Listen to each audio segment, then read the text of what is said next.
patrono de los desollinadores. San Florián también es el patrono de Polonia. Se lo recuerda a San Florián desde la época donde fue martirizado y ejecutado en las épocas del emperador Diocleciano en el año 300 de la era cristiana. Nada más por hoy. Muchísimas gracias. Hasta mañana. Gracias, Luis Lapenta, con los hechos más importantes que sucedieron un día como hoy en la Argentina y el mundo. En instantes nada más, quédate en GDS, la radio que nos une. Ya llega Carlos Matos en el gran programa de la noche de los martes a las puertas de Magonia. Panorama de noticias en GDS, la radio que nos une, presentado por Duki Patagonia. Panorama. Argentina superó los 65.000 muertos por coronavirus. En las últimas 24 horas se registraron 26.238 contagios y 412 fallecimientos. Desde que comenzó la pandemia, el número de víctimas fatales asciende a 65.202. El Ministerio de Salud indicó que son 5.389 los internados en terapia intensiva, con un porcentaje de ocupación del 68,6% en el país y del 76,5% en la área metropolitana Buenos Aires. Política. La Corte Suprema avaló la autonomía de la ciudad de Buenos Aires para decidir sobre la presencialidad de las clases. El máximo tribunal concluyó que en el decreto de necesidad y urgencia sancionado por el Ejecutivo para mitigar la incidencia de los casos de coronavirus se violó la autonomía de la ciudad. El gobierno porteño optó por el silencio tras el fallo de la Corte, aunque dejó trascender su satisfacción por la medida y su decisión de ratificar la presencialidad en las escuelas. El presidente ratificó que va a seguir cuidando la salud, por más que se escriban muchas hojas en sentencias. Al responder al fallo firmado por 4 jueces del máximo tribunal, Alberto Fernández criticó la decrepitud del derecho. Es que todos los chicos tengan acceso a esa educación, que todos los chicos y todas las chicas tengan acceso a esa educación, porque eso es lo que nosotros creemos. En un tiempo muy difícil, porque es un tiempo donde la pandemia nos da respiro y donde yo voy a seguir cuidando la salud de los argentinos y de las argentinas, por más que escriban muchas hojas en sentencias. Así se expresaba en el marco de la presentación del plan Juana Manso, que dotará de internet a miles de estudiantes, donde afirmó que el Estado es el que garantiza el acceso a la conectividad. ¿Y quién lo hace eso? El Estado. Es quien más conectividad tiende, el Estado Nacional. Porque en los años que me precedieron esperaban que lo hicieran los capitales privados, pero los capitales privados van donde es negocio llevar la conectividad. Y nosotros llevamos conectividad donde hay una necesidad, porque donde hay una necesidad hay un derecho. Voces del oficialismo manifestaron su disconformidad por el fallo. La vicepresidenta Cristina Fernández dijo que los golpes contra las instituciones democráticas elegidas por el voto popular ya no son como antaño. El jefe de gabinete Santiago Cafiero sostuvo que es una discusión alejada de la realidad de las terapias intensivas. El ministro de Justicia, Martín Soria, aseguró que el fallo lleva al límite el funcionamiento institucional y sostuvo que las consecuencias no son políticas, se miden en vidas. Buenos Aires. El gobierno aplicará millonarias multas a quienes incumplan las restricciones. El jefe de gabinete, Carlos Bianco, aseguró que quienes no lo entiendan con las neuronas lo entenderán con el bolsillo. La provincia busca incentivar a los intendentes bonaerenses para que refuercen los controles sanitarios, por lo que el dinero de las infracciones, que podrían superar los 4 millones de pesos, irá íntegramente a los municipios. Memorándum con Irán. La defensa de Cristina Kirchner pidió la nulidad y el sobreseimiento. Los abogados de la vicepresidenta argumentaron que las severas irregularidades cometidas por los jueces de la Cámara, Mariano Borinsky y Gustavo Hornos, entre ellas sus visitas al expresidente Mauricio Macri, deben derivar en la nulidad de todo lo actuado. Seguridad. Le niegan la prisión domiciliaria a Tablado en la causa por violar las perimetrales del padre de Aló. El femicida asesinó a su novia Carolina Aló en 1996 y desde hace 5 meses está preso por violar 2 restricciones que tenía con el padre de la víctima y con sus 2 hijas mellizas. Internacional. Elecciones en Madrid. Según los bocas de urna, gana el PP, pero necesitará de Vox para gobernar. Más de 5 millones de votantes de la región más rica de España y que es gobernada por el Partido Popular desde 1995 fueron a las urnas para elegir a 136 legisladores en los comicios. De acuerdo a los sondeos, la presidenta de la comunidad, Isabel Díaz Ayuso, logró la reelección para el conservador Partido Popular, aunque necesitará de la extrema derecha de Vox para tener mayoría legislativa y gobernar. Fútbol. Tras una fiesta en la casa de Messi, pueden sancionar a los jugadores del Barcelona. Al festejo acudieron la mayoría de los integrantes del equipo, acompañados por sus parejas, y rompieron el protocolo establecido por la ciudad de Cataluña. La Liga Española abrió un expediente a los jugadores quienes podrían ser sancionados. Más información en telam.com.ar.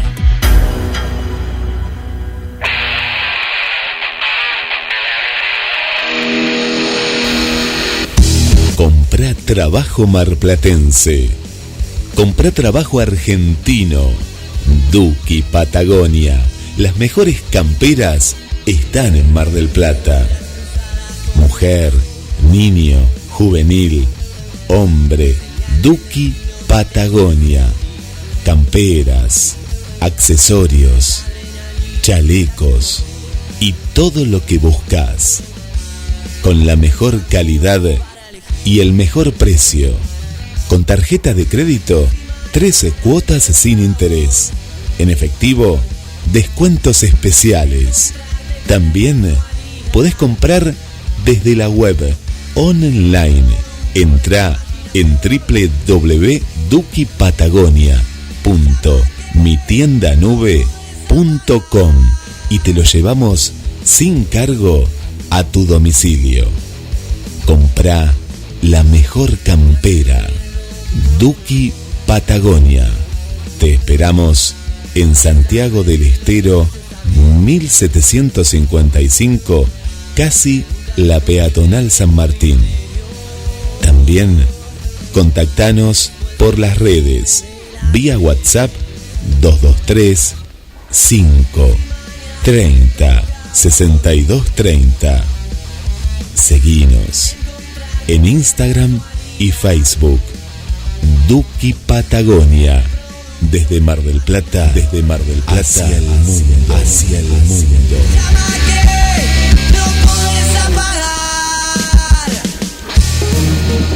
GDS, siempre en movimiento. La radio número 1, la que vos elegís. GDS. Descarga nuestra app. Encontranos como GDS Radio. Cuando la oscuridad se fusiona con nuestras melodías. GDS Radio, la radio que nos une. Escúchanos en www.gdsradio.com.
comienza en GDS, la radio que nos une. La noche de los misterios, mitos y leyendas. Un viaje a la frontera de lo imaginal. Locución: Guillermo San Martino. Conducción: Carlos Matos. A las puertas de Magonia. Nos preparamos para un viaje más y le damos la bienvenida al conductor del programa. Buenas noches, Carlos. Buenas noches, Guillermo, ¿cómo estás? Bien, bien, bien. Noche fría nos tocó hoy para viajar. Nos tocó una noche fría, una noche que nos puede hacer imaginar o nos ayuda a imaginar el Báltico, por ejemplo, el Ártico, lugar donde aparecen sirenas pero con cola de pez. Vamos a hablar de las sirenas aladas, de las sirenas a lo largo de los tiempos, también de las brujas, pero la idea es trascender el mito, trascender las creencias y ver qué hay detrás del mito o sobre el mito mismo. ¿Qué cuestiones patriarcales podemos avisorar en esta cuestión de las sirenas? ¿Qué pensás de las sirenas, Guillermo? ¿Creíste en algún momento de tu vida en la existencia de las sirenas? Yo esperaba encontrarme cuando era chico. Claro, yo siempre aparece Disney, Carlos, siempre aparece Disney. Claro, y la sirenita, la versión de la sirenita, me la mostraban como pelirroja, bella. Después empecé a leer un poco más y decían que las sirenas eran horribles, porque leí La Odisea, ¿no? Y bueno, después yo como que te diría que no, en este caso no. En las brujas sí, ¿no? Pues dicen, ¿no? Que las hay, las brujas, los brujos. Que las hay. Pero vos fíjate, ahora nunca lo pensé desde este punto de vista. Bueno, vos sabés que acerca de la existencia o no de las sirenas y de otras criaturas feéricas, las opiniones están divididas. Como dicen los abogados, la biblioteca no es pacífica. Algunos dicen que son entes nada más que imaginales. Otros dicen que hay una existencia real en los mismos. Se argumenta que en las Sagradas Escrituras se habla de las sirenas. Y hay algunas citas bíblicas en relación a las sirenas. Eso sí que me sorprende. Eso me sorprende. Yo he leído la Biblia y no... Ahora nos vas a decir en los diferentes informes, claro, ¿no? Pero depende, de sirenas... Depende de las versiones, sí. Depende de las versiones. Hay algunas versiones más actuales que no mencionan las sirenas. El tema es, si las sirenas mencionadas en la Biblia tienen carácter de ente real, claro, o simplemente es una metáfora, una mención, algo a lo que se alude. En este programa no vamos a hablar de las Sagradas Escrituras y las sirenas de manera acabada. Sí, en el programa que viene nos vamos a adentrar en la hermenéutica de la Torá en relación a estas criaturas. Bien, bien. Vos sabés que hace unos años, Guillermo, había un sacerdote de una iglesia llamada Iglesia Católica Apostólica María Vita, un argentino que es antropólogo, que no vive en el país, según tengo entendido, está en España, que andaba por Mar del Plata, recorría distintos lugares, que allá por el año 96 estaba acá en Mar del Plata dando algunos cursos y seminarios, y él hablaba de la existencia real de estos entes del mundo feérico. Es más, daba seminarios y tomaba ciertas cuestiones de la tradición cristiana primitiva para asegurar su existencia. Por supuesto que también hay exégetas que dicen que no existen de ninguna manera estos entes, estas entidades feéricas. Pero vamos en el programa de hoy a hacer un recorrido. En primer lugar, vamos a escuchar un fragmento de una conferencia de Carlos García Wold, en el que habla acerca de las sirenas, su seducción y su metamorfosis. Antes de abordar el problema de la misoginia, la cuestión de la mujer transformada en bruja, de la mujer diosa o de la diosa de la naturaleza o de la diosa mujer, convertida por esta cuestión patriarcal en símbolo del pecado, creemos conveniente escuchar esta conferencia que dio Carlos García Wold, presentando un libro en el que habla sobre las sirenas, en el que va a hacer un recorrido desde las sirenas griegas de la época de la literatura homérica hasta la actualidad. Vos sabés, Guillermo, que cuando estábamos seleccionando este material, claro, hubo algo que hay que decir. Guillermo García Wold se vale de algunos cuadros, algunas imágenes en esta conferencia, pero realmente están muy bien descritas, por lo cual perfectamente se puede pasar por radio. Además, nos parece que es un ejercicio también para nuestras oyentes y nuestros oyentes dejarnos llevar por la descripción que Carlos García Wold va a hacer de estos cuadros. No interesa tanto saber el color de las escamas, o el color del rostro, o el color del cabello. Sí importa reparar en estos datos. ¿Cuántas sirenas hay en el cuadro que describe? Si tiene o no un espejo, porque esos son símbolos. Por qué las alas de la sirena. ¿Qué representaban las sirenas aladas? ¿Con qué nos conectaban? Sí. La cuestión liminal de la sirena alada. ¿En qué momento pasa a tener cola? Esos son los datos.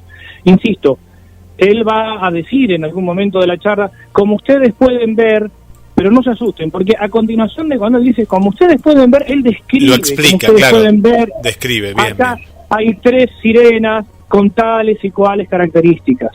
El número 3 es importante, el número 2 es importante. ¿Por qué cantaban y en qué reparan después los padres de la iglesia? Bien, entonces vamos a esta primera parte de sirenas y de brujas sobre el patriarcado en relación a estas entidades. Vamos a los medios de comunicación, Guillermo, y después a compartir en esta primera parte del programa el fragmento de la conferencia de Carlos García Wold en la Fundación Juan March. 223-424-6646. Si nos escuchan fuera de la República Argentina, le agregan el más 54. También el chat en vivo, mensajes a la radio. Ahí los estamos leyendo y estamos interactuando en vivo a las puertas de Magonia. Bienvenidos a este viaje.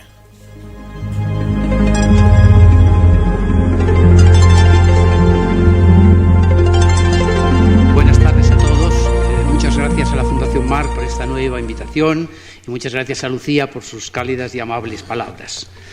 Voy a hablarles pues de las sirenas, pero en fin, no les voy a leer mi libro ni contar todo lo que en él escribí, puesto que se trata más bien de una antología sobre los muchos textos e imágenes que hay sobre este tipo de figuras míticas desde el siglo VIII a.C. hasta nuestros días. Voy simplemente a recordar algunos rasgos fundamentales y subrayar que ya en el título he notado las dos ideas que me parecen fundamentales. De un lado, la seducción. Las sirenas son figuras míticas de la seducción, invitan al placer y aprovechan, digamos, de un lado la música y de otro las gracias femeninas para ello.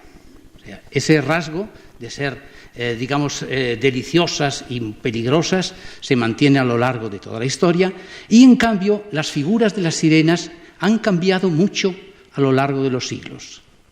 Realmente son figuras muy populares, todo el mundo sabe cómo es una sirena o cómo se imagina una sirena, pero las sirenas han cambiado mucho desde el tiempo de Homero.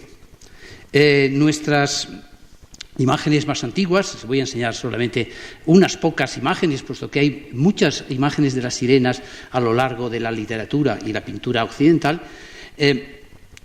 Nos recuerdan la aventura de Ulises, Odiseo, que es el primero que encuentra a las sirenas. La palabra sirena puede tener varias etimologías. Hay quien piensa que viene de una raíz semítica sir, que significaba cantar. Pero yo creo que es más probable que venga de una palabra griega que se llama seira, que significa cuerda. Las sirenas son las que atan, las que atrapan, primero con su canto y luego ya veremos también con su belleza. Son figuras femeninas en un pequeño grupo, como puede suceder en el mundo griego con las arpías, que arrebatan, o con las esfinges, o también con otras figuras más amables como las gracias o las musas. Veremos que realmente hay una relación entre las sirenas y las musas. Vamos a ver. Bueno, como les digo, vamos a empezar por recordar el texto homérico. Es en la Odisea, en el canto 12 de la Odisea, cuando Ulises, saliendo de la isla de la maga Circe, va a encontrarse con las sirenas. Y es esta maga seductora y misteriosa que ha enviado a Ulises ya al mundo de los muertos para entrevistarse con Tiresias, cuando al regreso de ese mundo de los muertos le dice a Ulises que va a encontrarse con las sirenas y le recomienda un medio de escapar de ellas. Voy a recordarles el texto. Es uno de los pocos textos que voy a leer. En la Odisea es Circe, la seductora y sabia hechicera, la que advierte al héroe y le dice: en primer lugar, llegarás cerca de las sirenas, las que hechizan a todos los hombres que se acercan. A quien quiera que en su ignorancia llegue hasta ellas y escucha su voz, a ese no le abrazarán de nuevo su mujer ni sus hijos, contentos de su regreso a casa. Allí las sirenas lo hechizan con un canto fascinante, situadas en una pradera. Alrededor de ellas amarillea un gran montón de huesos renegridos y de podridos pellejos humanos. Por allí cruza a toda prisa. En las orejas de tus compañeros pon tapones de cera melosa para que ninguno de ellos las oiga. En cuanto a ti, si es que quieres escucharla, que te sujeten a bordo de tu rauda nave de pies y manos, atándote fuerte al mástil, y que dejen bien tensas las amarras para que puedas oír a placer la voz de las dos sirenas. Bueno, he leído este texto porque ese es el texto fundamental, y como verán ustedes, hay muchísimas imágenes de este texto.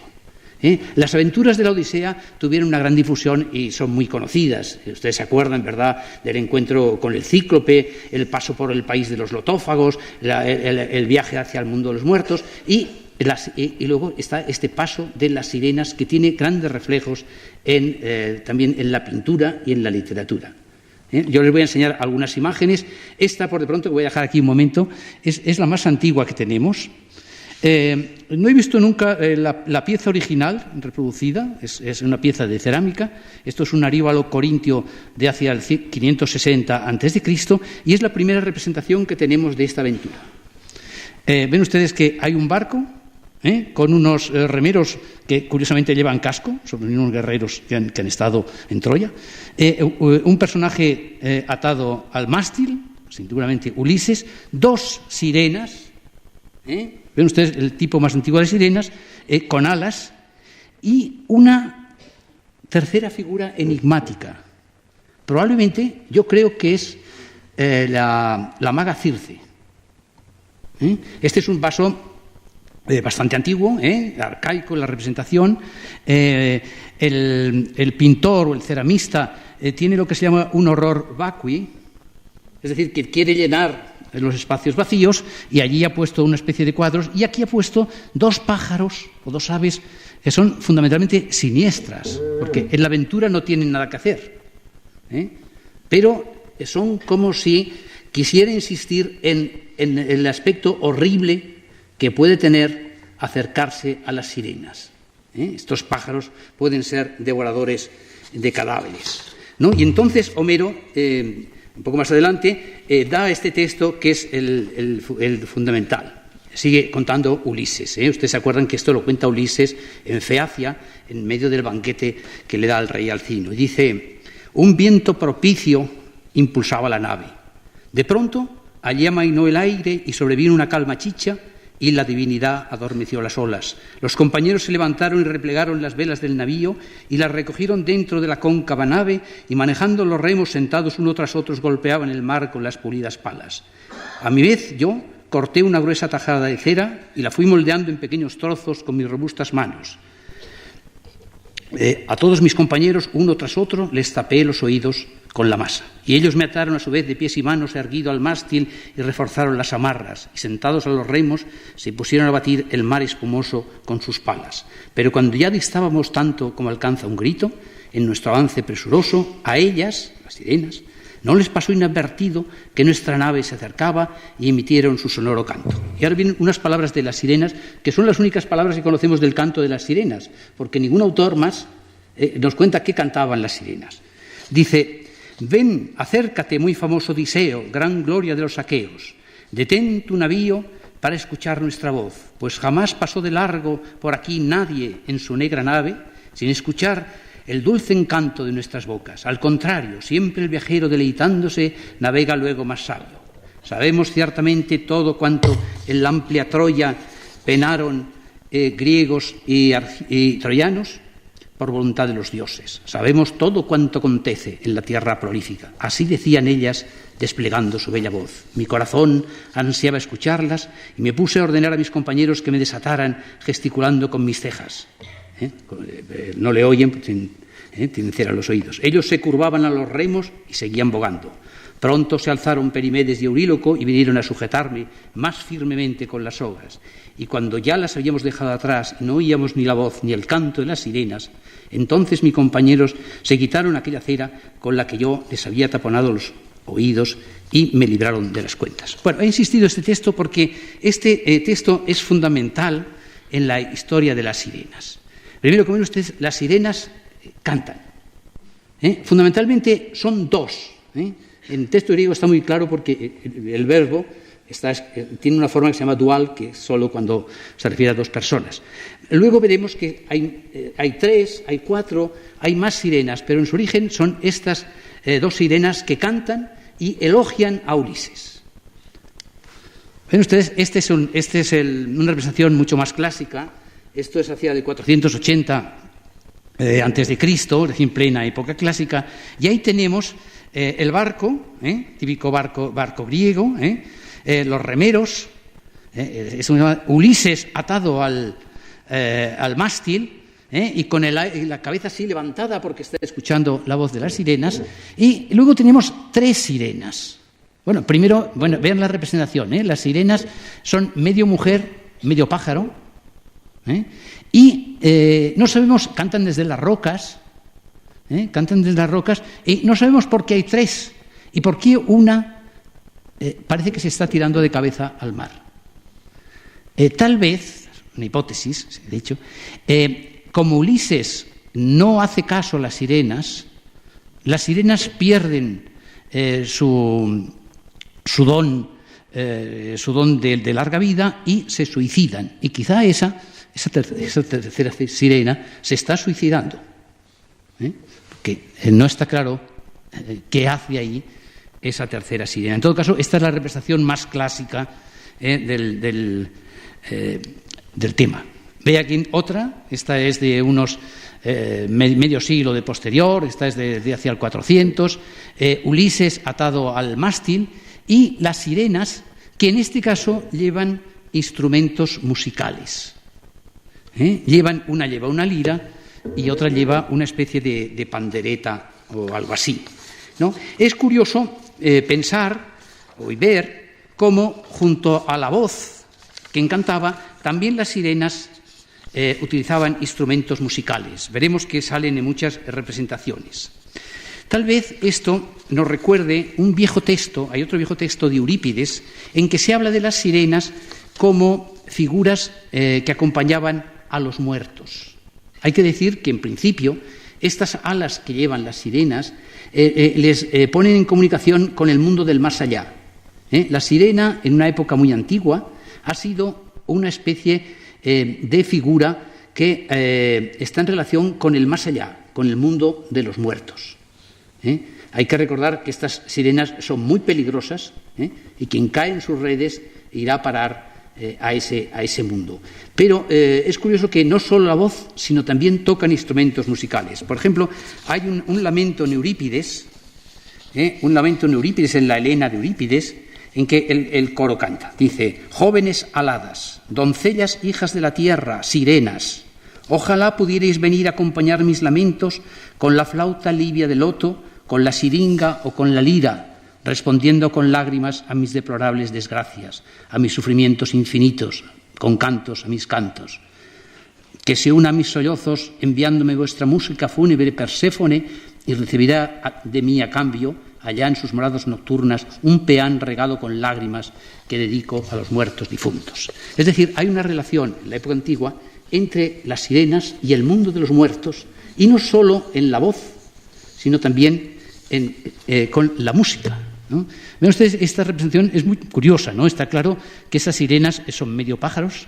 Ven ustedes que hay una que ya tiene el pecho femenino descubierto, la otra parece que lleva como un jersey o como una blusa ahí, y con la lira, y lleva en la mano un espejo. Un espejo. El espejo aparecerá mucho en las imágenes de sirenas, significa un poco la vanidad. Luego está Ulises atado al mástil y los remeros abajo, en una ánfora que ya ven ustedes, mientras que la anterior era en blanco y negro, esta es una de colores. Ulises lleva un curioso gorro frigio. Un poco posterior es esta imagen de un lecito, de una ánfora funeraria, en que vemos a Ulises atado al palo, no está el barco, y una sirena que curiosamente toca una especie de lira. El cuerpo es antiguo, vean las alas, las garras que caracterizan también las sirenas. Este es el otro lado. Aquí está otra que toca la flauta. ¿Se acuerdan que en ese lamento fúnebre se aludía a la flauta y a la lira? Y aquí está otra, estas tres sirenas, este un poco posterior, esto ya debe ser hacia el 400, cosas así, de tres sirenas. Una lleva una flauta, la otra lleva una lira y quizá en la de en medio canta. Es muy curioso que frente a lo más antiguo de Homero, en que hay dos sirenas, aquí ya aparecen tres y luego llegará a haber cuatro y más, ¿no? Como digo, en la cerámica griega hay muchas sirenas. Quizás, sin embargo, lo más antiguo, esta es una imagen de bronce, esta está en el Museo de Nueva York, pero está bastante, estas figuritas abundan en otros museos. Se cree que es una sirena como un pájaro de la muerte.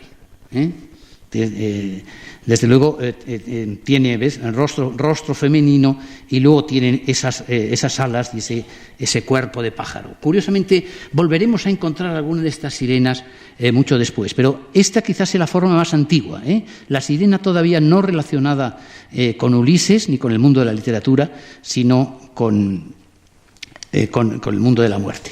He aquí otra figura. Otra figura de sirena, esta ya es del siglo IV, hacia el 350. Esta es una sirena funeraria. Lleva una especie de guitarra o de laúd, lleva alas, es ya el arte helenístico, tiene un aspecto un tanto triste, como corresponde a esa figura. Es curioso, como ven, sigue teniendo las patas también de ave. Como digo, en la literatura griega las sirenas son muy conocidas. Hay bastantes textos. Pero me gustaría leerles un texto que está escrito 1000 años después de Homero, en lo que se llaman las Argonáuticas Órficas, donde se habla de la muerte de las sirenas. Hay que decir que no fue Ulises el único héroe épico que se encontró con las sirenas. En la historia de los argonautas, que es una historia muy antigua, aunque la conocemos por un texto posterior del siglo III a.C., que se llama Los Argonáutica de Apolonio de Rodas, ya existía el episodio de las sirenas. Y en ese encuentro con las sirenas, los héroes de la nave Argo se salvaron porque llevaban con ellos a un gran cantor, que era Orfeo. Y cuando las sirenas cantaban, Orfeo se puso a cantar también, y en la competencia el canto de Orfeo apagó el canto de las sirenas. Y en este relato, en este texto, es un texto poético tardío del siglo IV después de Cristo, es el propio Orfeo, se llama las Argonáuticas Orfeo, el que cuenta la aventura. Y bien, ustedes les voy a contar esta aventura que se refiere a la muerte de las sirenas.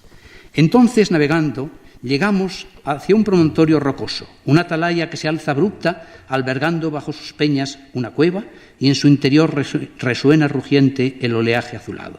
En lo alto, unas muchachas dejan oír su voz sonora y seducen a los hombres que les prestan oídos, haciendo que se olviden del regreso. Cautivó entonces a los minias son los argonautas, el reclamo de la canción de las sirenas. Ninguno sentía deseos de apartarse de la melodía perniciosa y dejaron caer los remos de sus manos. Y Anceo habría abandonado el timón del barco hacia la escarpada colina, de no ser porque yo, es decir, Orfeo, comienzo a cantar, guiado por mi madre, es hijo de una musa, alzando con mis manos la lira, canto de dulce melodía. Con resonantes voces comencé a cantar un canto maravilloso que decía como antaño, etcétera, etcétera. Y Poseidón, viene toda la historia de lo que canta, dice, con que mientras seguía yo pulsando mi forminge, la lira, desde lo alto del grisáceo escollo se pasmaron las sirenas y cesaron su canto. Una dejó caer de su mano la flauta, la otra la lira, y dieron un horrible sollozo, porque el lúgubre destino de una muerte fatal les había llegado. Y desde la cumbre de la escarpada roca se precipitaron al fondo del estruendoso mar y su cuerpo y su arrogante figura se transformaron en rocas. Es decir, este es el relato único que tenemos, de la muerte de las sirenas. La muerte desaparecieron cuando Orfeo con su canto las venció. Se suicidaron tirándose al mar. Pero la historia de las sirenas sigue naturalmente mucho más allá. Aquí, como hemos visto, son medio aves, están en relación con la muerte, pero pronto va a haber un cambio y las sirenas pasaron a convertirse en lugar de medio aves, en medio peces. Bueno, ¿hay alguna figura más? Esto es una ánfora etrusca, más o menos del siglo II o I antes de Cristo, y tenemos el mismo episodio. Esta es una figura de esta dama que ha muerto, y abajo están las 3 sirenas tocando sus instrumentos, y aquí estaba Ulises atado al mástil. Curiosamente, aquí las sirenas no tienen alas, ¿no? Es decir, que al mismo tiempo que se conservaba la imagen de la sirena alada, que es la clásica, existían otras figuras de sirenas. Lo curioso es, por ejemplo, que en el texto homérico, no sé si ustedes se han fijado, no se dice que Ulises viera las sirenas, ni cómo eran las sirenas. Circe sí ha dicho que vivía en una isla rocosa y que alrededor de ella se extendían los cadáveres de los muertos. Bueno, esto había en el mundo antiguo. Esto es lo pone abajo. Esto es una pintura pompeyana, es decir, de mediados del siglo I después de Cristo. ¿Se acuerdan ustedes que los pompeyanos, como los romanos, pintaban en las paredes? Y gracias a ello conocemos algo de la pintura antigua. Y es una imagen estupenda porque tiene un paisaje. Tiene un paisaje, ven ustedes que hay dos, no sé si hay 3 sirenas. Hay 3 sirenas en distintos lugares, con instrumentos musicales. Hay una nave abajo, que es la nave de Ulises, y más allá, en el ángulo del este, hay incluso algunos cadáveres de navegantes que cayeron bajo el embrujo de las sirenas. A mí esta me parece una pintura excelente, ¿no? Y es muy curioso este decorado marino con estos acantilados, que nos recuerda una cosa, cómo los romanos, quizá habría que decir los latinos, situaron muchas aventuras de la Odisea en la Italia del sur. ¿Se acuerdan? Cerca de Nápoles hay una cueva que llaman la cueva de Circe. Las aventuras del Polifemo se sitúan en la isla de Sicilia, y las sirenas estarían también en esa cercanía. Quizá este decorado recuerda un poco esos acantilados de cerca de Nápoles, de toda esa zona, ¿no? Y es curioso que la leyenda latina, situara las tumbas de las sirenas, esas sirenas que se habían suicidado, en las cercanías de Nápoles. O sea, no sé si ustedes recuerdan la imagen que es como la patrona de Nápoles, precristiana, es Parténope, que es una sirena, y allí en Nápoles se supone que estaba la tumba de esas sirenas, y en las cercanías de esta Parténope, que figura en el escudo de Nápoles, etc., y en la cercanía estarían enterradas las otras sirenas. Para que vean la perduración, este es un mosaico algo posterior, es un mosaico del siglo II, esto está en el Museo del Bardo de Túnez, y ven ustedes qué sirenas más raras, qué patas, esas patas que tienen, y esas formas tan raras, ¿no? Luego hay ahí un par de figuras femeninas que no sabemos quiénes son, pero la imagen de Ulises y de su barco ha cobrado un nuevo perfil. Bueno, vamos a hacer aquí un momento una pausa, porque ahora vamos a dar un salto. Digamos, como ustedes han visto, esas imágenes cubren prácticamente desde el siglo VII antes de Cristo hasta el siglo II o III después de Cristo, es decir, unos 1000 años. Y luego vino ya el mundo antiguo. Quedó marginado, que digamos los viejos dioses fueron desapareciendo, y las viejas leyendas fueron de alguna manera recogidas y transformadas por los cristianos, y los padres de la Iglesia tomaron este episodio de Ulises resistiendo a las sirenas como un ejemplo moral. Pensaron que esta historia podía captarse como una especie de alegoría en que las sirenas significan la tentación, y Ulises, el hombre virtuoso, etcétera, que sabe pasar a lo largo de las sirenas sin caer en la tentación, amarrándose a un palo, o ellos decían a la cruz de Cristo, y evitar las tentaciones mundanas. Claro, para esos padres de la Iglesia y para estos intérpretes cristianos, el canto ya no era el atractivo fundamental de las sirenas, sino que en las sirenas había algo de esa, ¿cómo diríamos?, de esos peligros femeninos relacionados más bien con el sexo, con la tentación carnal, etcétera, etcétera. De manera que aquí ya se insinúa un cambio en el mundo mítico. Por una parte, recuerden ustedes que al principio las sirenas cantan para Ulises e intentan atraerle recordándole su gloria. Lo que le atrae a Ulises es el afán de saber. Es como si las sirenas supieran de antemano cómo es Ulises, realmente, y cantan para él atrayéndole con lo que más le puede seducir, que es la fama. Ahora bien, ahora ya, digamos, para los padres de la Iglesia, etcétera, no. Las sirenas son las tentadoras por excelencia, y el varón virtuoso debe imitar a Ulises agarrándose al palo, sea la cruz de Cristo o lo que sea, y salvándose de ellas. Bueno, y a lo largo de la Edad Media hay muchas representaciones de sirenas. Yo solamente les voy a poner esta para abreviar, pero hay muchas formas de sirenas. Hubo un momento en que las sirenas pasaron de ser medio pájaros a ser medio peces. Cambiaron las alas por una cola de pez. No tenemos ningún relato que cuente por qué. Algún autor barroco, pero ya tardío, dice que los dioses, apiadados de las sirenas que se habían intentado suicidar arrojándose al agua, les pusieron una cola y las dejaron vivir allí en el fondo del mar.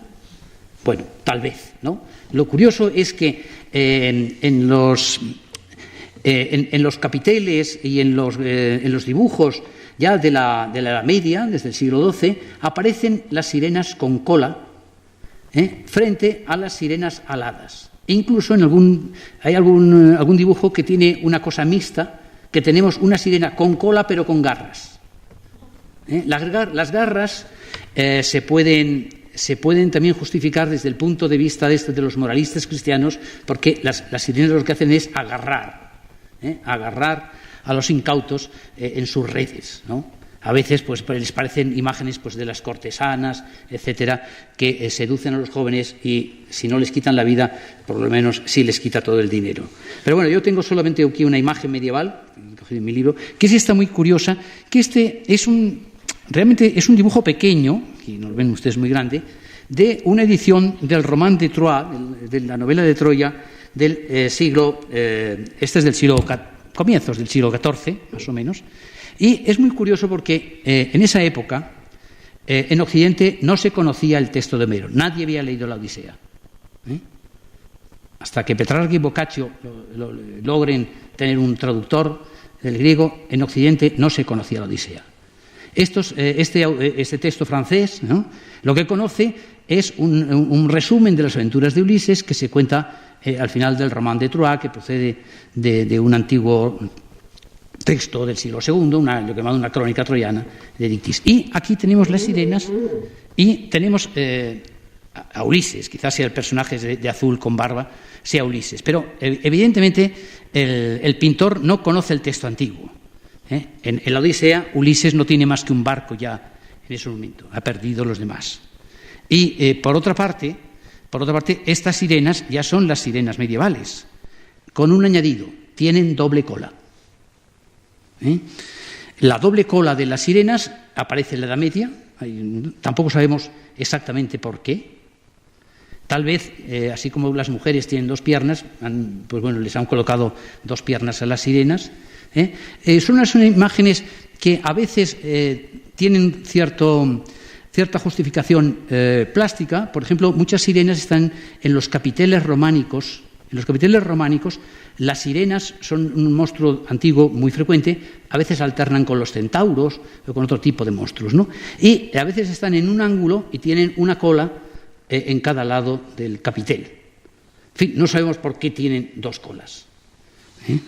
De todas maneras, el eco más actual de estas sirenas con dos colas es el emblema de la cafetería Starbucks. Si ustedes han visto, hay una cabeza de mujer con trenzas y por los dos lados aparecen dos colas. Eso en el escudo, en la forma más antigua, era una sirena que se agarraban las colas. Ahora se le ha quedado, gracias a la censura americana, que ha tapado lo demás, la cabeza y las dos colas. Pero en fin, la sirena con dos colas es muy característica de esa época, una figura misteriosa. Evidentemente, para nadar probablemente se nada mejor con una cola que con dos, que luego, desaparece, ¿no? Hay que decir que, como digo, hay muchas imágenes de las sirenas y los moralistas de la época y los autores presentan siempre las sirenas como explicación de la tentación.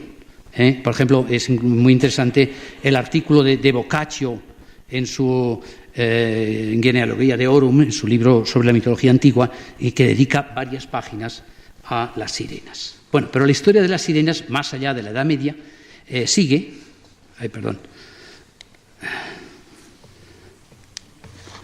Bueno, vamos a pasar a otra época. Sigue, y hay un cambio radical de las figuras de las sirenas en la época, desde el siglo XVIII, en la época romántica. El encanto de las sirenas ha cambiado de signo. Ya no atraen por su canto, sino atraen, digamos, por su erotismo. La figura de la sirena es la figura un poco de la tentación. Y esa tentación ya no consiste en la música o en el elogio, el recordar, como para Ulises, ¿no?, las grandes glorias y las historias de la época, sino en el atractivo femenino. Y aparecen estas sirenas así desnudas, etcétera, que atraen. Este no es un gran cuadro, este es un cuadro de un pintor mediocre, un francés llamado Belly, y como ven ustedes, las sirenas son simplemente mujeres desnudas. El personaje de Ulises ocupa el centro, está en su navío, pero ha desaparecido un poco lo que constituía el fondo mítico del tema. Como veremos, va en contra de los textos, porque ven ustedes que las sirenas, además, intentan subirse al barco, etcétera. Tienen una extraña agresividad. En fin, no es un gran cuadro, pero lo pongo para que ustedes vean cómo ha cambiado. Esta es otra sirena de la época tardía, de hacia 1900. Es una sirena de un pintor importante, un gran pintor de mujeres míticas, que en inglés Waterhouse, y es una sirena peinándose. Este es un cuadro de hacia 1850 y está la sirena con el peine. Y no tiene espejo, hay muchas sirenas con espejo, pero tiene ahí abajo esa concha que bien pudiera servirle de espejo, ¿no? Ven ustedes que tiene una estupenda cola, y tiene una figura atractiva, y el fondo es ya ese fondo romántico, como una gruta o una cueva, como podría encontrarse en Capri o en sitios parecidos. Lo que me interesa subrayar es que la imagen de la sirena ha cambiado, porque ha cambiado la sensibilidad. Los románticos van a descubrir en las sirenas un tipo de mujeres especialmente seductoras y de alguna manera fatales. No porque luego llevaran a la muerte a quien las escucha, sino porque enlazan al viajero con su atracción erótica. Esto tiene muchos matices. Los grandes narradores de la época mezclan un poco las sirenas antiguas con un tipo de, llamémosle también sirenas, o de muchachas encantadoras de los ríos alemanes. Son lo que se llaman las ondinas. Hay que recordar que el inglés tiene también una palabra más general para este tipo de figuras femeninas, que es mermaid, o sea, son las muchachas del mar o de las aguas, porque hay que decir que los grandes poetas románticos alemanes presentan más bien sirenas de río, la Lorelei, por ejemplo, que está en el Rin, y otras sin nombre determinado en muchos ríos. Pero estas sirenas lo que tienen es ya una belleza singular que atrae al navegante. Waterhouse, como digo, es un gran pintor de esos prerrafaelitas, pintó muchas sirenas, pero esta sirena convendría bien también, por ejemplo, si ustedes recuerdan, a la narración de Andersen de la Sirenita. No tengo imágenes ahora de la Sirenita, pero todos ustedes recordarán esta Sirenita que está representada en piedra y en la entrada en Copenhague, ¿no? Y hay también una historia relacionada con ella. La Sirenita, aquí en este caso, no enamora al viajero, sino que al contrario se enamora de un príncipe, y quiere dejar su cola. La historia está en que quiere dejar su cola, cambiarlo por 2 piernas de mujer y adquirir un alma. Ahí aparece, en este cuento de Andersen, realmente hay un vuelco a toda la historia. Aparece la sirena enamorada. Y es un cuento hermosísimo, de final triste, como son todos estos cuentos de sirena, en que la sirena quiere tener un alma y 2 piernas.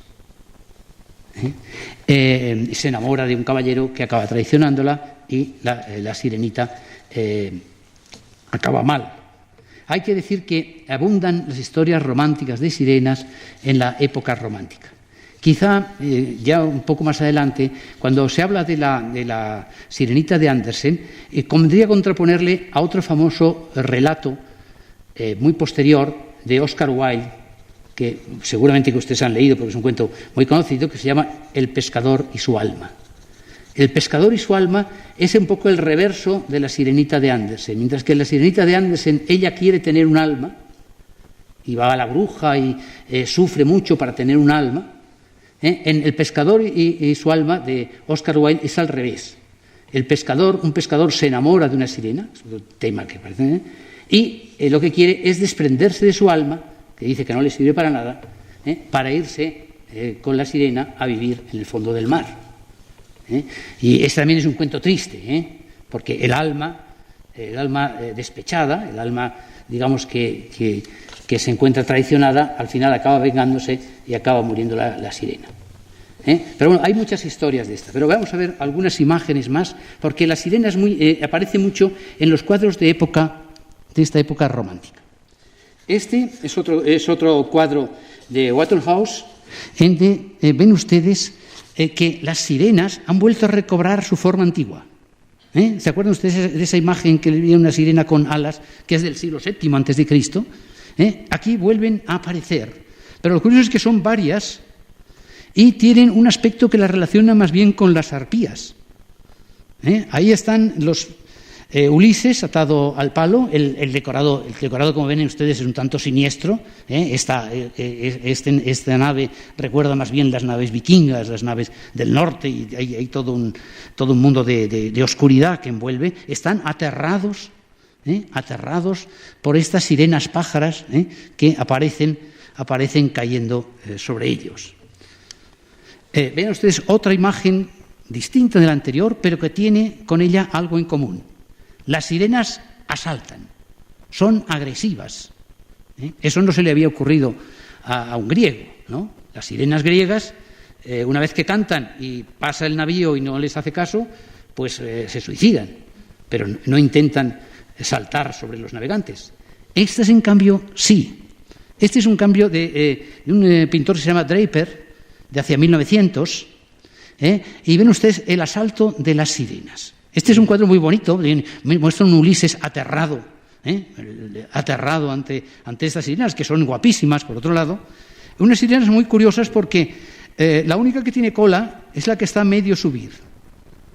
No se sabe si es que las otras pierden la cola al subir, pero, en fin, hay una sirena con cola y las otras que son unas estupendas chicas, digamos, con aire moderno, y los marineros aterrados y Ulises aterrados contemplan ese asalto. ¿Por qué ha habido este cambio?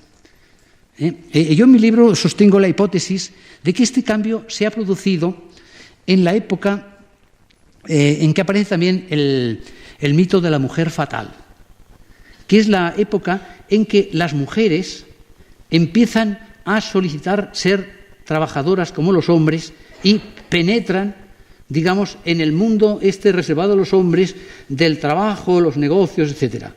Y entonces surge esta imagen de la mujer fatal, que está en toda esta época de finales del siglo XIX y que aquí se ha transmitido a las sirenas. Sirenas, como ustedes ven, de gran belleza, pero tremendamente agresivas. Bueno, aquí una imagen mucho más pacífica. Esta es una sirena de Burne-Jones, otro prerrafaelita, y ahí tienen ustedes la sirena, esta con peces, la típica sirena. Lo que atrae a ella es la larga cabellera, los hermosos pechos descubiertos, ¿no?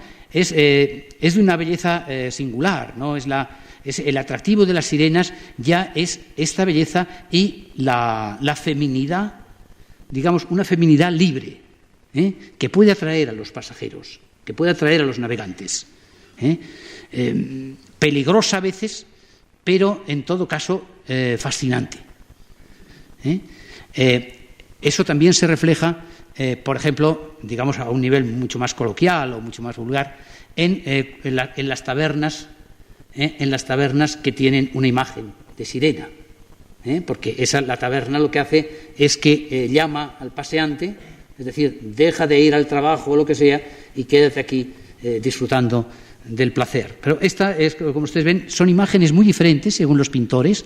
Hay unos que recuerdan la peligrosidad de las sirenas, mientras que otros, pues lo que recuerdan es esa belleza Es esa belleza y ese erotismo que no tenían el mundo griego, y que es una cosa muy moderna y con muchos reflejos en la época.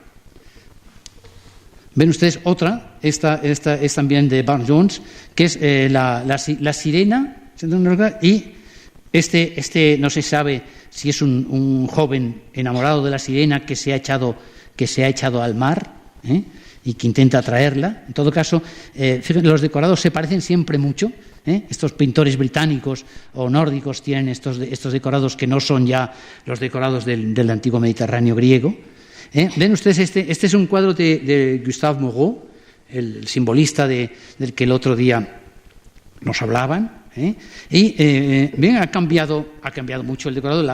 Desde luego el barco de Ulises no es un barco griego, es un barco mucho más moderno. Lo que importa es lo que simboliza, es el barco, ahí, el barco, mientras que las sirenas lo llaman desde la costa. He aquí 3 sirenas que lo llaman en vano. Este es de un pintor francés que se llama François Firmin. Las sirenas llaman al barco. Ven ustedes que también el tipo de sirenas que ha cambiado, estas no tienen ni alas, ni eso, son figuras femeninas. Los simbolistas franceses les gustan ese tipo de mujeres, y hay esa cosa un tanto melancólica de estas sirenas que van a fracasar en su llamada a los héroes.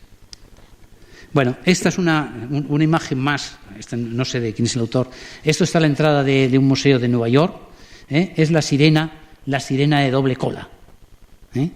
Es muy curioso esta permanencia del tipo, que como digo viene de la época medieval y de alguna manera evoca una extraña fantasía, ¿no? Bueno, aquí ya un dibujo un poco más cómico de Bernard Buffet, casi una caricatura. Ven ustedes este tipo de sirenas antiguas, estas son las antiguas, aladas, gritonas, con ese paño que llevan en la cabeza. Luego está Ulises y sus marineros, también un poco en caricatura, y los esqueletos que evocan el mundo de la muerte. Es muy curioso los tonos distintos en que el mundo moderno ha reinterpretado esta imagen, ¿no? Desde los románticos con sus sirenas melancólicas y bellas que atraen hacia el amor, hasta este tipo de figuras. Ven ustedes, esta es ya la más moderna que tenemos, es de un autor que se llama Romare Bearden y es de 1977. Esta es otra imagen más. Sabemos que este es el barco Ulises, porque Ulises está ahí atado al palo, y las sirenas, más bien que cantar, parece que están en la playa nudista, esperando a los marineros para una fiesta, ¿no?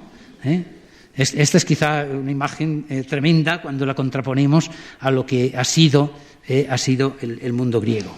Y ya finalmente, esta es una imagen de una taberna de Copenhague, de Mermin. Mermin es la muchacha marina. Tenemos una imagen que reproduce lo esencial en estas sirenas modernas, que es la sirena con su cola, con su espejo y con su peine. ¿Qué hacen las sirenas mientras no pasan los navegantes? En esos, unos a ver, siglos y siglos en que no pasa un barco, pues eso, se miran al espejo y se peinan. Es como si la sirena hubiera pasado a ser un símbolo de la feminidad, digamos, vana, esa que evoca un mundo de gracia y de placer, pero al margen de la vida cotidiana. Si uno de las sirenas, tenemos, como digo, muchos relatos. Los antiguos incluso conocían los nombres de las sirenas, ¿no? Y había unas sirenas que se llamaban, por ejemplo, Celsinoe o Parténope o Leucosia, Molpe, etcétera, que hacen alusiones al canto de las sirenas. El canto de las sirenas queda un poco en el fondo de ciertos relatos modernos, hay un texto de Kafka muy conocido que se llama El silencio de las sirenas, donde Kafka, como en otros relatos, juega un poco con el mito, a darle la vuelta. Y el llamado El silencio de las sirenas es, según lo cuenta Kafka, es porque dice que las sirenas no cantaban. Que simplemente Ulises, ahí Kafka se equivoca, que tenía los oídos tapados con cera, ese es un pequeño desliz, vio que las sirenas abrían la boca y creyó que cantaban.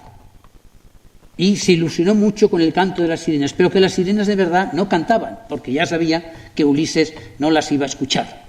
Y lo que hacían las sirenas es abrir la boca como emitiendo sonidos, pero que las sirenas no cantaban.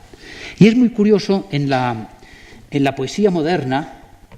En la poesía moderna se habla también de las sirenas. Y en muchos poetas, por ejemplo en Eliot y en bastantes poetas, hay una especie de nostalgia de las sirenas.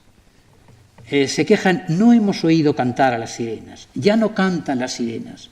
¿Qué hacen las sirenas ya? ¿No? Y es muy curioso, ese sería, digamos, el capítulo final. Las sirenas, que empezaron siendo unas figuras un tanto demónicas en relación con el mundo de los muertos, figuras, digamos, eran deliciosas pero mortíferas, con el paso de los siglos han mantenido su encanto, su atractivo, pero han ido cambiando su forma. Y al final se han quedado como tantas figuras míticas, un poco en meras sombras. Los románticos sí lograron infundirles un nuevo espíritu del amor, el erotismo, de esas historias con sirenas, de amores con sirenas que siempre acaban mal, pero luego en los poetas modernos las sirenas son como el encanto de las voces perdidas. Y bueno, esta es realmente un poco la historia que yo quería contarles, ¿no? En mi libro hago una especie de antología de cuántos escritores han tratado de las sirenas, cómo la sirena ha viajado, primero con alas y luego con cola de pez a lo largo de la historia, y aún sigue viva en la imaginación popular. Hay pequeñas imágenes que yo no he traído aquí. Por ejemplo, podríamos recordar La Sirenita de Walt Disney, ¿se acuerdan ustedes? Que es un poco también una decadencia del tema, porque como es un cuento infantil, es la única sirenita que lleva sujetador, ¿no? Cosa que va contra la imagen de las sirenas, porque las sirenas, como digo, a partir de la Edad Media, el encanto es la desnudez blanca de las sirenas en medio de la mar, ¿no? Y ese es el atractivo moderno, la belleza misteriosa de las sirenas. En los antiguos, en cambio, era la atracción por el saber y por la música. Los tiempos cambian, pero el encanto de las sirenas ha permanecido. Bueno, gracias.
46 para que te comuniques con nosotros. Nos van llegando muchos mensajes a la producción de la radio. Agradecemos a todas las amigas y amigos que están ahí conectados martes a martes a las puertas de Magonia.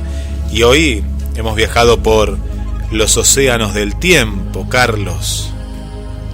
Sí, vos sabés que la charla de Carlos García Gual, que la dio en febrero, el 11 de febrero de 2016 en España, justamente fue en la presentación de una de las tantas presentaciones de su libro, Sirenas, Seducciones y Metamorfosis. Él acá aborda algo que es lo que decíamos al principio, de qué manera la sirena como arquetipo se va modificando, y de ser el arquetipo femenino que está en lo liminal, en la zona entre la vida y la muerte, de ahí las alas, porque la sirena que ve Odiseo, Ulises, tiene alas y vuelan y están en una roca, se va transformando, y esa reflexión final, ¿no? Ese pasaje que hace Carlos García Gual cuando dice eran atraídos primero por la inteligencia, la música y la belleza, ¿no? Y después, en la época de los padres de la Iglesia, cuando justamente compara a Ulises atado al palo mayor, de la misma manera que Cristo clavado en la cruz, y la sirena ya como símbolo de la tentación sexual, ya el conocimiento y la música y las artes dejadas de lado, sino pasando por otro lado, por otro tema, ¿verdad? Y después como símbolo de la vanidad. Y es terrible cuando habla ya de la decadencia, ¿no? Con esto de lo que vos contabas, lo de la sirenita. La sirenita, con sujetador. Claro, de Walt Disney. Sí. Ahora bien, este recorrido, primero hay que aclarar que, obviamente nuestros oyentes seguramente ya lo saben, pero recordar que Carlos García Gual es filólogo, tiene numerosísimas obras, es miembro de la Real Academia Española, ha trabajado profusamente en el estudio de la cultura helénica, y nos ha brindado este recorrido acerca de la sirena, y seguimos preguntándonos si la sirena originalmente fue lo que aparece en la literatura homérica, que recordemos que Homero recoge otras tradiciones, o había otro tipo de deidades con algunas otras diferencias. Lo cierto es que, más allá de la existencia o no de las sirenas, vamos a volver al final del programa sobre este punto, desde el punto de vista de lo imaginal, son seres reales que se van transfigurando. Y ahora, para redondear esta parte, para redondear este capítulo, vamos a pasar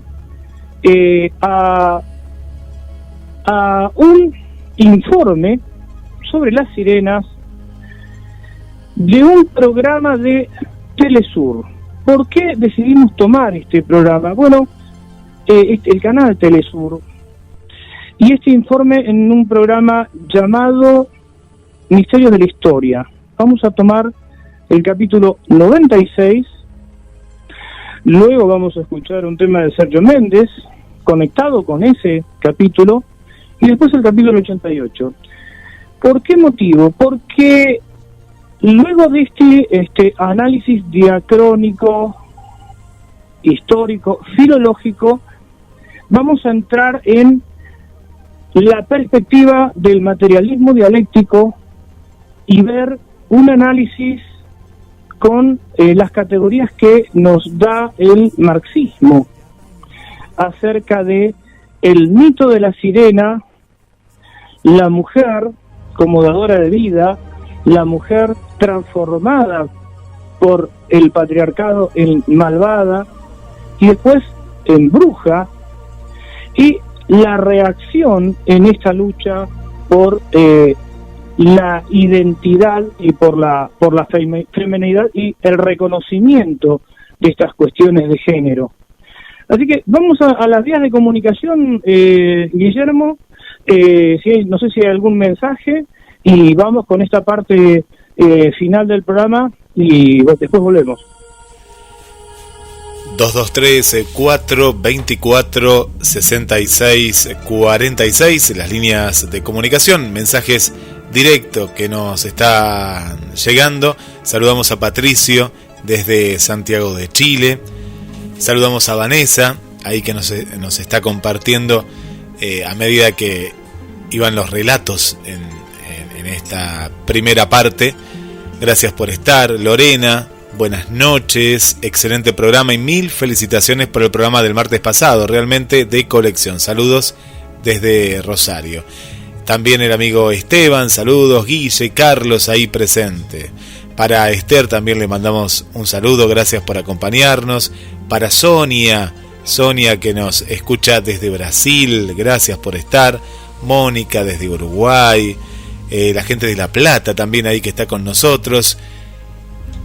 Parte final este informe, escuchen atentamente porque seguimos viajando, seguimos analizando los temas importantes, sirenas, brujas y vos del otro lado. Después esperamos tus mensajes. 223-424-6646.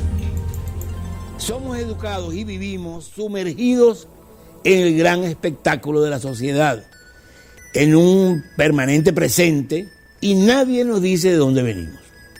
Nos enseñan algo del pasado, pero solo lo que aparece en la historia escrita, unos 4.000 años, y lo poco que ella nos dice sobre el más atrás. Y en todo ese largo cuento, las mujeres no aparecen o aparecen mal paradas. Afortunadamente se están investigando los orígenes y aunque son estudios académicos, hoy sabemos mucho más y podemos asomarnos a viejos misterios como el principio femenino de las aguas, el misterio de las mujeres de agua y las sirenas. Mucho antes de la historia, incluso antes de las mitologías, en el mito más primario de los 4 elementos, los hombres eran fuego y viento, las mujeres tierra y agua. Sobre todo el agua, que caía del cielo como lluvia y surgía de la tierra como manantiales, ríos y lagos. Agua necesaria para todo y para todos, que fertilizaba la tierra, por lo que se la percibió como la encarnación misma del poder generador, como la gran madre. Nuestro origen en el mar o en los estuarios hace que el feto humano flote en un líquido semejante al agua de mar, y que romper aguas o romper fuentes marque el inicio del parto, esa transición hacia la tierra, hacia la luz, hacia la nueva vida. El culto de la procreación, de la perpetuación de la especie, hizo del útero fuente de la humanidad y de las mujeres los seres de agua.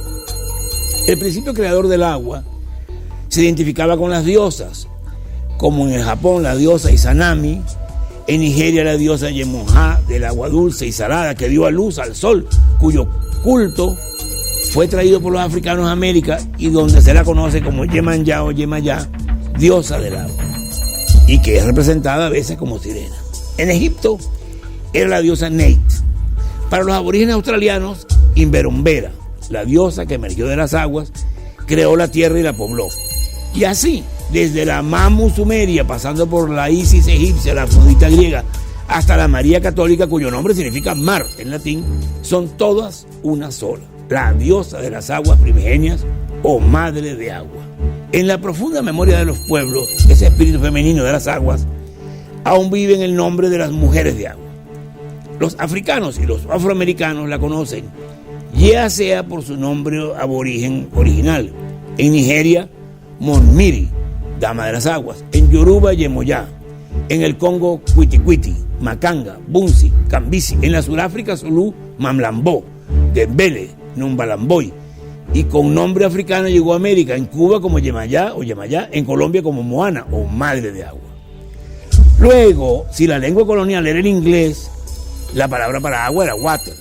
En Benín, Ghana, Guinea, Guyana, Jamaica, Surinam es Mamiwata, Mamer Water, Watramama, Water Mama, River Mama. Si la lengua colonial era el francés, la palabra para agua era l'eau. en Haití, Guadalupe, Guayana Francesa, Trinidad, Tobago, Granada y las Antillas Neerlandesas es mamandiló, mamaló. Los indígenas americanos reconocieron el principio y en muchos casos adoptaron a la madre del agua en las creencias. Sin embargo, con el patriarcado, los espíritus femeninos de las aguas aparecen como sirenas, seres malignos, como nos las presenta Homero en la Odisea. Seres que habitaban en islas rocosas del Mediterráneo y atraían con sus cantos los marinos para devorarlos o perderlos. En Irlanda las llaman Merrow. En la mitología escocesa hay una sirena llamada Siask, o doncella de las olas, cuya parte inferior es de salmón. Y así por todos lados. Pero no todas las sirenas son malas. En China sus lágrimas se convierten en perlas. Y en Cantabria, la sirenuca alerta con su canto a los marineros cuando se acercan peligrosamente a los acantilados. En la mitología gallega, la Marina o Mariña, que salvó al duque don Froilás del tormentoso mar de Finisterra, era hermosa y buena. Es más, se enamoraron y tuvieron un hijo que llamaron Swan por la noche de San Juan y que dio origen al apellido Mariño. Las sirenas se siguieron utilizando como símbolo de la peligrosa tentación de las mujeres durante todo el arte cristiano de la Edad Media. Casi siempre eran representadas con cola de pescado y peinándose con un peine de oro, como la misteriosa mujer rubia del Cumbe o quilombo africano de la laguna de Campoma en el Golfo de Cariaco en Venezuela. Y aquí no podemos dejar de mencionar a la sirena, instrumento acústico que emite un sonido muy fuerte y molesto, llamada así por su inventor, el físico francés Charles Cagnard de la Tour en 1819, en recuerdo a la sirena de la mitología, y que se usa para la defensa civil o ataque aéreo, para los tornados, o en los vehículos de emergencia, ambulancias, coches de policía y camiones de bomberos, o para señalar los turnos de las fábricas. Pero lo que debe asombrarnos no son tantas variantes sobre un mismo tema, sino que a través de ellas persista desde hace 40.000 años el reconocimiento de la importancia de las mujeres de agua que con su líquido amniótico y con su parto representan el pasado y el futuro de la especie. Reconocimiento del triunfo del principio femenino de la vida, a pesar del desarrollo a sangre y fuego de la sociedad del patriarcado. En efecto, las actuales generaciones han visto por primera vez duplicarse el número de habitantes del planeta, al punto que hoy los vivos somos más que todos los muertos del pasado. No importa lo que hayan dicho o digan de las sirenas. La mamihuata, la mamandiló, la madre del agua, está venciendo el patriarcado y anunciando una época en que los hijos volverán a venerar, respetar y cuidar a su gran madre, a la Pachamama universal. ¿Cuándo? Bueno, ese es el más nuestro de todos los misterios de la historia.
Después de la primitiva división del trabajo entre hombres y mujeres, el sometimiento de la mujer y la misoginia que lo acompaña solo comenzaron con la aparición del patriarcado y su necesidad de asegurar la paternidad con el fin de perpetuar la propiedad de un individuo transmitiéndola a sus hijos.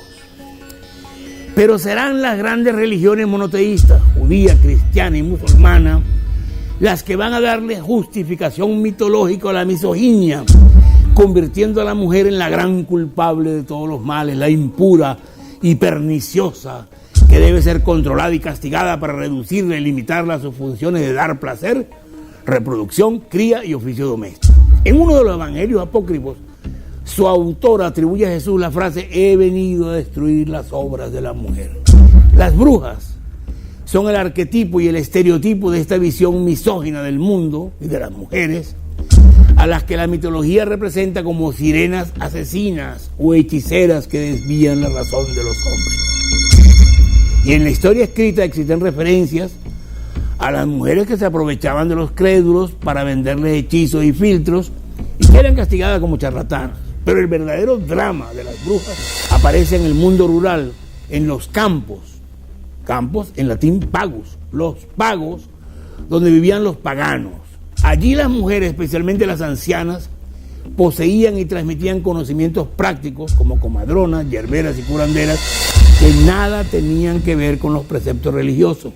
Y así, las ancianas rurales fueron las principales víctimas de la caza de brujas entre el 1400 y el 1700. Todo porque el pensamiento femenino de sometidas, basado en el análisis y manejo de la experiencia, no se doblegaba ante la lógica formal masculina hecha de cálculo y memoria, que era el discurso del poder. Eso y los poderosos efectos del amor sobre los hombres hacían que las mujeres fueran temidas como enemigas potenciales, cuando no reales, del Estado y de la Iglesia. Se las asociaba con la noche, lo oscuro, lo húmedo, lo misterioso de la vida. Incluso, no pudiendo las religiones negar el milagro de la maternidad, se dieron a la tarea de opacarlo, exaltando la virginidad como virtud. Todo esto nos lleva al concepto de bruja, en latín maléfica, mujer dañina con poderes sobrenaturales, que se asocia con aves nocturnas, con sapos, con pociones, con gatos negros, etc. La literatura está llena de ejemplos, desde Circe, que hechizó a Ulises en la Odisea, hasta la bruja de Macbeth, sin olvidar a Hansel y Gretel, que en la vida real fueron dos niños alemanes que en el siglo XVII sirvieron de testigos para condenar a la hoguera a una bella adolescente envidiada por las mujeres de su aldea. El cine y la televisión no se quedaron atrás, tratando temas de ficción o temas inspirados en famosos procesos de quema de brujas, como lo de Salem, Massachusetts, o Zugarramurdi en Navarra. Las rebeliones religiosas del primer milenio y las sublevaciones campesinas posteriores, así como las grandes guerras que del 1500 al 1900 enfrentan a las monarquías europeas, van a reducir el número de varones en Europa, haciendo a las mujeres mayoritarias, lo que fue visto como un peligro por la Iglesia de Roma y las iglesias protestantes de la Reforma. Se publicaron libros, como en Alemania en 1487 el Maleus Maleficarum, de latín el martillo de las brujas, un exhaustivo tratado sobre la brujería y sobre la forma de reconocer a las brujas y castigarlas. Se instaura una cacería de brujas que en 300 años va a costarle la vida a unas 250,000 mujeres. La campeona de esa cacería fue la Inquisición Católica, que actuaba como policía secreta para detectar herejes, judíos y brujas, detenerlos, torturarlos hasta que confesaran y delataran a otros, y luego entregarlos a la justicia ordinaria para ser ejecutados. Estas quemas de brujas, los autos de fe, se volvieron una costumbre europea y un entretenimiento. En el trasfondo de la caza de brujas está la lucha por los conocimientos de la medicina, conocimiento que no se les reconocía a las mujeres ni a los indígenas, y una gigantesca operación de control del cuerpo de la mujer para negarle toda autonomía y toda capacidad de decisión sobre sí misma. Hoy la historia recuerda procesos célebres y vergonzosos de mujeres quemadas en la hoguera, como Juana de Arco en 1431, las 12 asesinadas en Triora, Italia, en 1588, las de North Berwick en Escocia en 1590, la de Zugarramurdi en Navarra en 1610, la de Pendle y Semblesbury en Inglaterra en 1612, la bruja de Salem en Massachusetts en 1693 y miles de otras mujeres asesinadas por la Iglesia y el Estado, hasta la última de ellas, Anna Golding en Glarus, Suiza, en el verano de 1782, antes de ayer. Sin embargo, las acusaciones de brujería y los asesinatos de mujeres acusadas de brujas todavía ocurren en diversas partes del mundo y nos recuerdan que la superstición hecha de ignorancia y miedo sigue ensañándose con las mujeres, ya sea que son quemadas directamente en el fuego o asadas en el fuego lento de la misoginia, la desigualdad, el feminicidio y la segregación. Que en Arabia Saudita se discuta si se concede a las mujeres el derecho a manejar automóviles o a asistir a encuentros deportivos, nos revela que los quemadores de brujas todavía están entre nosotros. Las mujeres ya no son quemadas en la plaza pública, pero siguen siendo sometidas y maltratadas en el seno de la familia y en la intimidad de la pareja. Y mientras eso ocurra, la pregunta de cuándo terminará el sometimiento de la mujer y la persecución de las brujas seguirá siendo un misterio de la historia.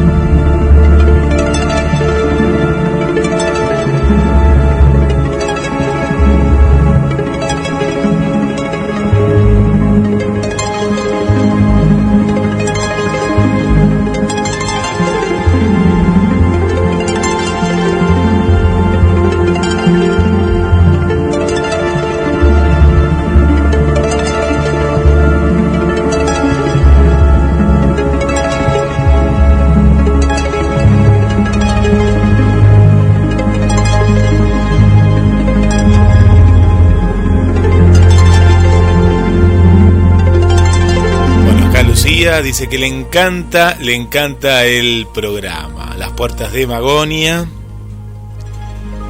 Le mandamos también un saludo muy especial para el amigo Carlos, tocayo de nuestro conductor. Gracias por estar ahí del otro lado. Para Pato, desde Ayacucho, gracias por estar. Para Héctor también le mandamos un saludo. Bueno, vamos a ver los análisis, el análisis final de Carlos Matos en este interesante informe. Carlos. Bien, Guillermo, la idea hoy fue presentar dos enfoques complementarios. Como decíamos al principio, uno diacrónico, histórico, filológico, que también fue marcando el cambio de las mentalidades a lo largo de la época. El análisis final desde el materialismo dialéctico y también desde el materialismo histórico. Las conclusiones se las vamos a dejar a los oyentes.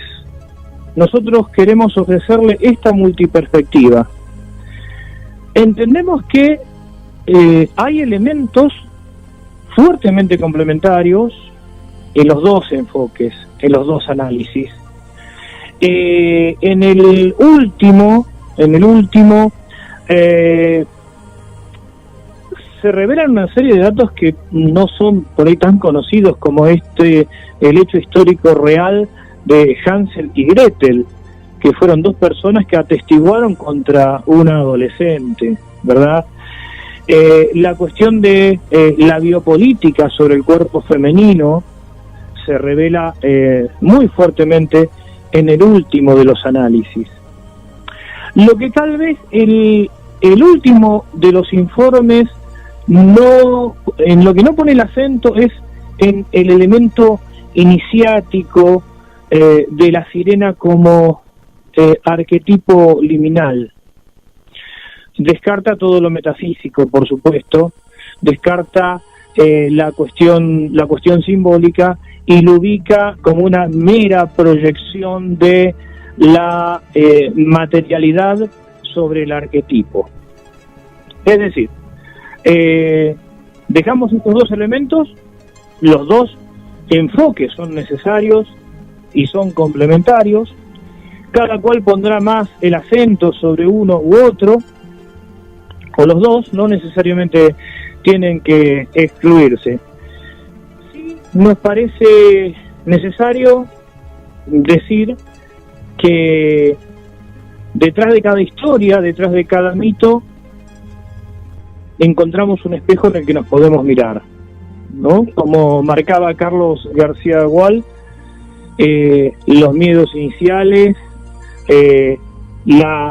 el cambio de valores, de aquello que nos tienta, que es la música y el arte, y después pasando por la atracción física y finalmente la cierta visión banal. Es decir, que sobre esta cantidad de capas de significantes y significados, en definitiva lo que podemos es conocernos mucho mejor como sociedad. Para la segunda parte de las sirenas y de brujas, el patriarcado en el espejo de lo imaginal, en el espejo de estas cosas de las que venimos hablando, vamos a charlar un poco más acerca de la interpretación de las Sagradas Escrituras. Viste que hablábamos hoy al principio de eso, y también vamos a finalizar con un informe sobre las brujas. Y también, en honor a la verdad histórica, hay que decir que hasta el siglo X, para el cristianismo occidental, la creencia en las brujas era algo condenado. Después del siglo X, y ya con todo el tema de los albigenses, ahí la Iglesia Católica Romana cambia de posición. Digo porque las verdades hay que decirlas completas, porque si no también caemos en aquello que condenamos, ¿verdad? Así es, Carlos. Hay una película que fuerte, que grafica muy bien todo esto que vos contás, que se llama La Bruja, que está en la plataforma Netflix, y que, bueno, como el dilema, ¿no? El dilema que había en la familia por una serie de cuestiones que pasan alrededor de la familia, y que, bueno, condenan a una de sus hijas como bruja, y bueno, todo lo que sucede. Muy buena esta película, bueno, que cuenta esto que vos relatás, ¿no? Sobre la condena de la Iglesia Católica hacia estas mujeres. Sí, hay que decir también que las iglesias protestantes tuvieron también su propia Inquisición. Claro, también la tuvieron. Lo grave es que se pasó desde el punto de vista del derecho, quienes conocen derecho saben, de un sistema acusatorio donde una parte acusaba y la otra juzgaba, al sistema inquisitivo donde es una única parte la que reúne toda la prueba. Pero bueno, eso es un tema para desarrollarlo en profundidad en otro de los programas. Lo que sí, el mensaje final sería, o por lo menos intentamos que sea, el desmontar los prejuicios. No sé si terminar con los prejuicios, pero por lo menos intentar desmontarlos. Porque a mí hay una cuestión que me quedó claro en esto, ¿no? En estos informes, que lo puedo asociar también al tema OVNI, cómo a través del tiempo las figuras, tanto de artistas como de la sociedad, va cambiando, ¿no? Estos arquetipos van cambiando, depende de la época, ¿no? Y de quienes los relatan. Sí, y los objetos sobre los cuales las comunidades depositan el miedo. Que eso también es importante que veamos, ¿no?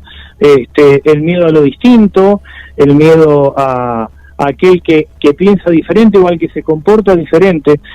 ¿Cuántas veces hablamos en este programa, Guille, acerca de el loco del barrio, ¿no? Al que lo acusaban de ser lobizón, a la mujer que la acusaban de ser bruja, y a lo mejor es una persona perturbada mentalmente, con inconvenientes, y que lejos de estrecharle la mano, de abrazar a esa persona, de pelear por una mejor calidad de vida, de tener un comportamiento fraterno, el barrio se abroquelaba para discriminarla, condenarla y terminar de matarla. Y entonces, en ese caso, quiénes eran los brujos, quiénes eran los condenables, quiénes eran los realmente repudiables. Aquella persona que a lo mejor caminaba por el barrio hablando en forma incoherente, o estos otros inquisidores vivos, inquisidoras vivas, que hablaban mal, que en definitiva tejían sobre esa persona capas y capas y capas de difamaciones, atribuyéndole cualquier tipo de cosas. Si este programa sirve para terminar con esas formas de discriminación, ya nos daríamos por satisfechos. Claro, es una ambición grande, pero ¿por qué no tener ambiciones grandes, Guillermo? Muy buen mensaje. Sí, sí. No, nos quedamos con esa idea, ¿no? Aquí de aquí, de allá y de más allá también, porque esto está en todos lados. Gracias, Carlos. En 7 días un nuevo viaje de Magonia a esta frontera, ¿no? Que ya nos apasiona y esperamos con ansias cada programa, y como siempre les contamos, busquen en www.gdsradio.com el podcast. También hay enlaces directos que vamos compartiendo, tanto Carlos como quien les habla, para que puedan compartir el programa y bueno, cada vez seamos más los que viajemos martes a martes. Un abrazo, Carlos. Un abrazo, nos encontramos el martes próximo, Guillermo.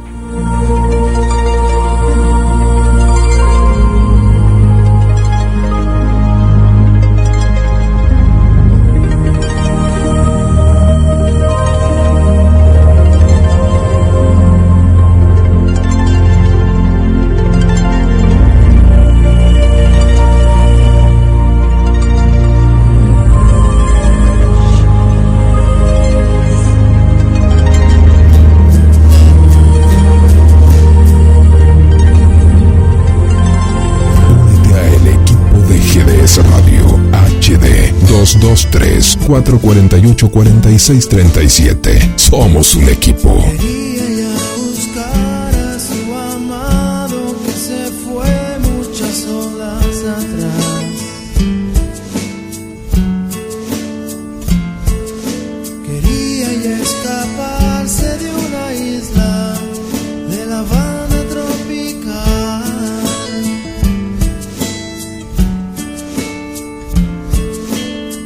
Al arco iris, resbalar y así ganar su libertad.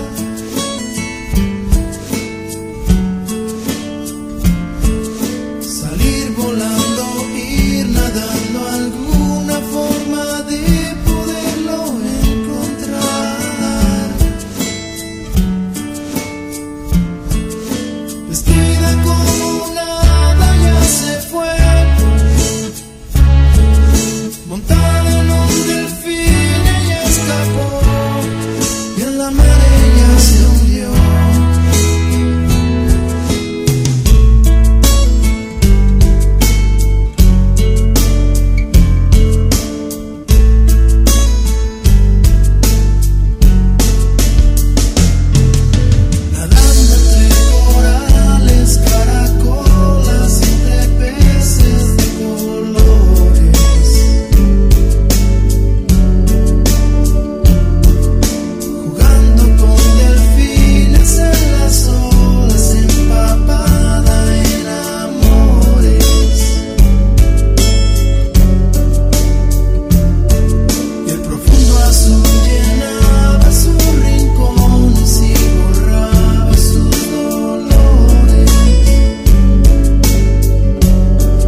hacia el olvido. De repente despertó, convertida en sirena, recostada en la arena. De repente despertó y sus sueños diluidos entre azules y gemidos. De repente despertó, convertida en sirena, recostada en la arena, en la mar.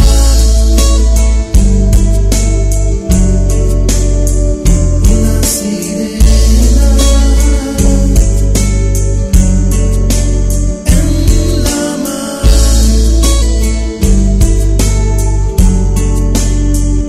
Una sirena.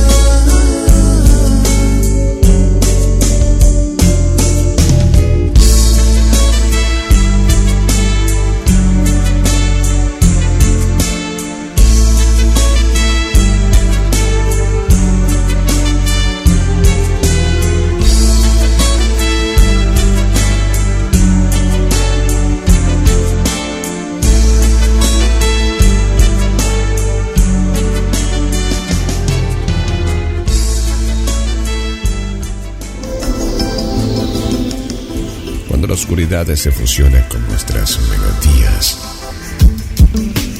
GDS Radio, la radio que nos une. Escúchanos en www.gdsradio.com.